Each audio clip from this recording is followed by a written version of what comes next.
Hello, everyone, and welcome to the Not on Records podcast, episode 1, semester 2. And this is going to be a new series of the Not on Records podcast episodes. We're still going to be talking more about ag, but for today, what we have a special topic, and we're going to be talking about Joe Biden because recently he was elected as the 46th president of the United States.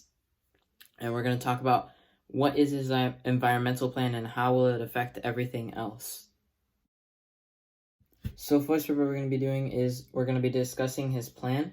So his main points are wants to eliminate coal, oil, natural gas, and all other fossil fuels by 2035. So this is going to be obviously long after his presidential term. So maybe he could put a law or a policy that would help him reach this goal by long after he's gone in presidency.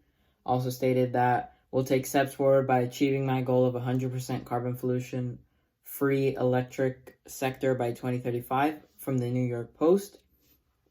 Wants to work in over 40% of key federal investments into environmentally friendly innovations and ideas, clean energy, clean water, etc. So obviously that's probably going to go towards making the world a more environmentally friendly place, maybe more electric cars such as Tesla, NIO, other companies that are looking forward to make the world a much cleaner place. And then President Biden wants to lead the world into the climate change crisis. So he wants to be the leader in this situation. Obviously, everyone is now involved, but he wants to be the leader and he wants to take initiative.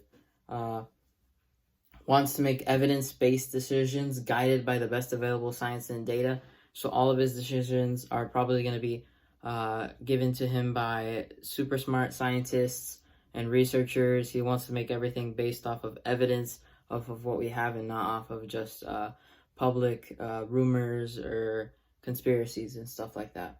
And then according to his website on his rural plan, he also wants to make a historic $400 billion procurement investment that, together with his clean energy and infrastructure plan, will power new demand for American product, materials, and services. So he obviously, going into this environmental era, he wants to be different, and he kind of wants to use this to his advantage. So maybe with the less carbon emissions, and hopefully the ones that go away, it'll be better, and it'll be kind of self-dependent on ourselves instead of other countries.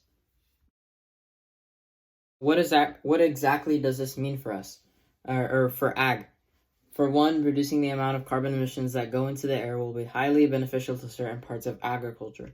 First, with the reduced amount of carbon emissions, more cows will be able to be bred, giving a huge boost to the large and growing demand of food and resources. Also, plants won't be overwhelmed with the amount of CO2 that is in the atmosphere, which is needed for photosynthesis. However, a problem that may surface is that there is not enough CO2 in the air for plants to photosynthesize. This is most likely not the case and hopefully will never happen, but if it did, all of humanity would be in danger. So I don't think that's actually going to happen.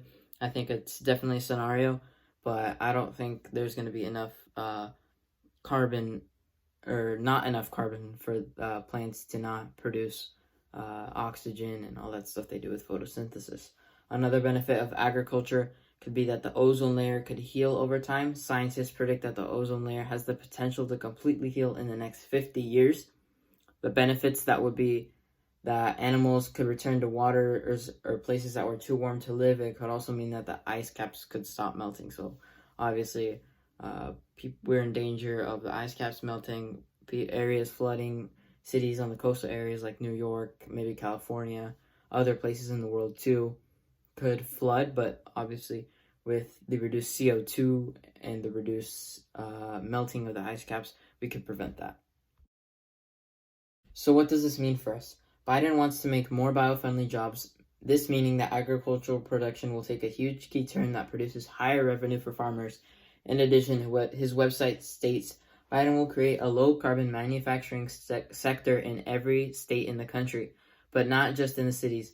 This means that taking every aspect of agricultural production, from corn stalk to manure, to create chemicals, materials, fabrics, and fibers in a process that is good for the environment and creates new sources of revenue for farmers.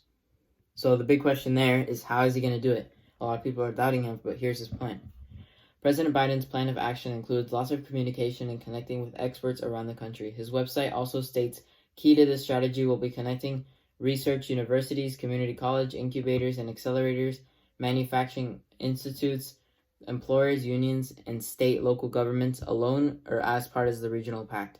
It also continues to say, plan to help their state or region build a competitive and low carbon future in manufacturing that reflects climate impacts in their local communities.